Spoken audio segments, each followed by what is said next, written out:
اکثر یہ دیکھا گیا ہے کہ پریگنینسی کے دوران جو ہے وہ رات کے وقت جو بچے کی حرکت ہے وہ بہت زیادہ ہوتی ہے، جس کی وجہ سے نیند میں جو ہے وہ ماں کی نیند میں بہت زیادہ خلل پڑتا ہے. اس کی نیند جب پراپر نہیں ہوتی تو ڈیفینیٹلی وہ بہت زیادہ ڈسٹرب ہوتی ہے دن کو بھی. تو ہم ایسی کون سی احتیاطی تدابیر کریں یا اپنی جو غذائی جو ایک ہیبٹس ہیں، ایٹنگ ہیبٹس ہیں، اس کے اندر کون سی تبدیلیاں لائیں کہ یہ جو ایشو ہے وہ ایڈریس ہو جائے. آپ کی صحت کے بارے میں مزید ڈسکس کرنے سے پہلے اس ویڈیو کو لائک کریں. ڈاکٹر احمد اعجاز آفیشیل یوٹیوب چینل کو سبسکرائب کریں اور بیل آئیکن پر ضرور کلک کریں.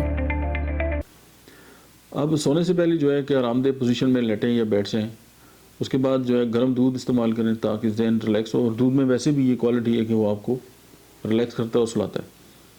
اس کے بعد خوراک میں جو ہے وہ سونے سے کچھ دیر پہلے جو ہے وہ ہلکی پھلکی اور بغیر مسالے دار غذا کھائیں، جیسے دلیہ ہو گیا، کوئی فروٹس وغیرہ ہو گئے، سیلڈ ہو لیکن بہت کم مقدار میں.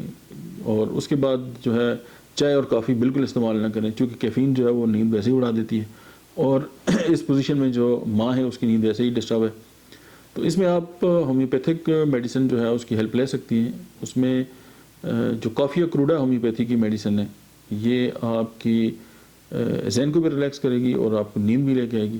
تو ہومیوپیتھک میڈیسن اگر آپ استعمال کرنا چاہتے ہیں تو کافی کروڈا جو ہے وہ آپ 200 میں جو ہے وہ رات کو سونے سے پہلے 2 گھونٹ پانی میں ملا کے استعمال کریں.